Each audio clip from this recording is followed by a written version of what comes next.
जैसा कि मैंने पिछले वीडियो में कहा कि आपके पास बहुत सारा पैसा हो जाए तो आप क्या करेंगे? बैठ करके खाएंगे।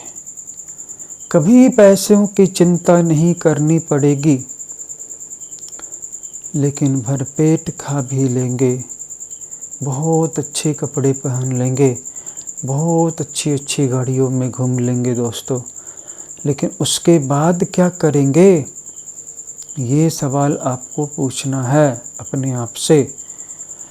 अपने हृदय पर हाथ रख करके पूछिए, क्या आप यहाँ पर मुक्ति के लिए आए हैं? आपकी अंतरात्मा, आपका अंतर्मन, आपका आंतरिक हृदय कभी झूठ नहीं बोलेगा। वो आज भी भोगों के बिना अधूरा है। और जब किसी की शक्ति जागती है और जब कोई व्यक्ति गुरु के संरक्षण के बिना ऐसे ही अपने सप्त चक्रों पर ध्यान करना आरंभ कर देता है, तो उसके ये चक्र स्पंदित होना शुरू हो जाते हैं।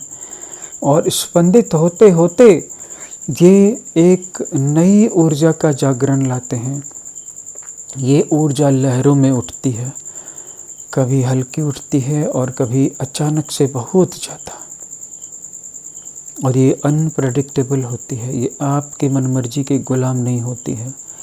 अब तक आप दुनिया में हर एक व्यक्ति को अपना गुलाम बनाते आए, भले ही बना ना पाए, भले ही आप खुद गुलाम बन गए।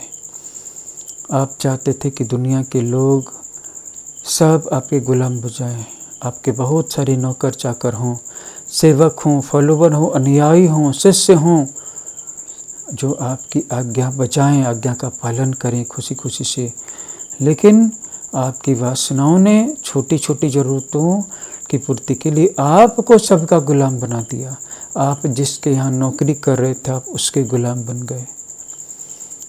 आपको छोटे छोटे समझौते करने पड़े। आपको रिश्तेदारियों में भी, प्यार मोहब्बत प्रेम परिवार में भी नौकर बन के रहना पड़ा। और ये एक सच भी है कि अगर आप नौकर बन कर के रहेंगे तो आप हमेशा रह जाएंगे, अगर आप मालिक बन कर के रहेंगे तो बहुत जल्दी कुर्सी से गिर जाएंगे। लेकिन आते हैं पहले सवाल पर, क्या आपको ऐसा लगता है कि आपने कभी मुक्ति की भी तलाश की है? नहीं। जब कोई व्यक्ति कुंडलिनी जागरण की कोशिश करता है, अगर योग्य गुरु के संरक्षण में नहीं करता है, तो उसकी शक्तियाँ जागने लगती हैं विपुल मात्रा में, बहुत ज़्यादा प्रचंड ऊर्जा। उसके बाद ऐसा नहीं है कि उस व्यक्ति के सामने बहुत ज़्यादा ज्ञान आ जाएगा, प्रकाश प्रकट हो जाएगा। सबसे पहले तो उसके अंदर का अंधकार उसके सामने विराट रूप धारण करके आ जाएगा। पुरानी सोई हुई इच्छाएं प्रकट हो जाएंगी। अब वो कहेंगी कि पहले मुझे पूरा करो। और ये इच्छाएं होंगी बहुत ज़्यादा धन प्राप्ति की। ये काम वासना से संबंधित हो सकती हैं।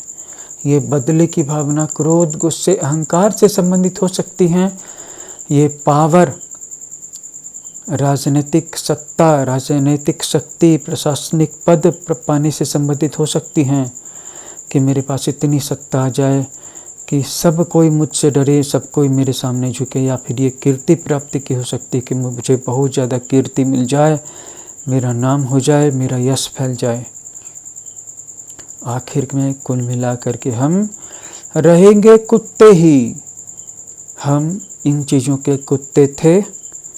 और जैसे कुत्ता रोटी का लालच नहीं छोड़ सकता, जैसे कुत्ता हड्डी का लालच नहीं छोड़ सकता, वैसे ही हम कुत्तों की तरह अपनी वासनाओं के गुलाम थे और रहेंगे ही। और जो भी अपनी वासनाओं का गुलाम है वह है तो कुत्ता ही। अब सवाल ये उठता है कि कैसे हम इससे ऊपर उठेंगे। सद्गुरु के द्वारा बताई हुई सही विधि से कुंडलिनी जागरण की प्रैक्टिस करेंगे, उसका ध्यान करेंगे, उनके संपर्क में रहेंगे, उनके संरक्षण में रहेंगे और उनके मार्गदर्शन में रहेंगे। तब ये कुंडलिनी जागरण की प्रक्रिया सही तरीके से चलेगी, उठेगी और इसके साथ अंधकार नहीं जगेगा। अंधकार और प्रकाश का एक सुंदर संतुलन जगेगा और ये संतुलन हमें मुक्ति के आलोक की दुनिया में ले जाएगा। दुनिया में बहुत सारे लोग तपस्या करके दुर्गति को प्राप्त हो गए हैं, रिद्धियाँ सिद्धियाँ मिल गई हैं, लेकिन उनका भयानक पतन हुआ है। उदाहरण के लिए महिषासुर, चंड, मुंड, शुंभ, निशुंभ तथा वो त्रिपुरदैत्य जिनका संहार भगवान शिव ने किया, उनके तीनों लोगों का एक ही बाण से संहार किया। या फिर कंस, जरासंध, बाली, रावण। आप देख सकते हैं इन सब के पास सिद्धियाँ थीं, रिद्धियाँ थीं, शक्तियाँ थीं। कितनी शक्ति थी वो मैं आपको क्या बता दूँ। देवता तक इनसे हार गए थे, क्योंकि रावण बहुत बड़ा तपस्वी था, बहुत बड़ा तांत्रिक था, बहुत बड़ा याज्ञनिक था, बहुत बड़ा मांत्रिक था, बहुत बड़ा विद्वान था। दृष्टि नीचे थी, दृष्टि ऊपर नहीं थी।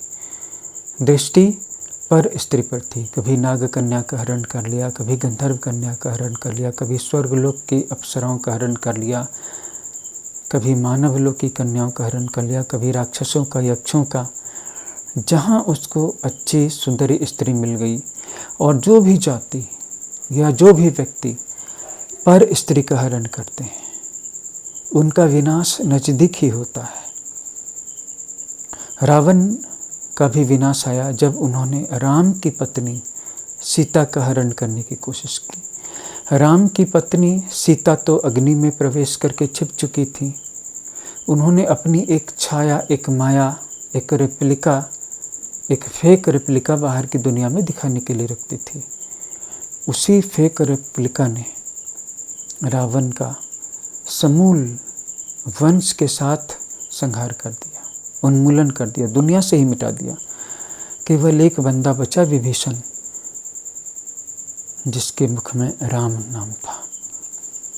जब आपके मुख में ये राम नाम रहेगा तो आप चारों तरफ बिजलियां गिरती रहेंगी, चारों तरफ बम वर्षा होती रहेगी, आपका कुछ नहीं बिगड़ेगा। इस सत्य को हनुमान जानते थे, इसलिए हनुमान हर वक्त राम का नाम लेते रहते हैं, राम का ध्यान करते रहते हैं कि मुझको है बस तुमसे काम, सीताराम सीताराम, मन में बसे हैं दो ही नाम, सीताराम सीताराम।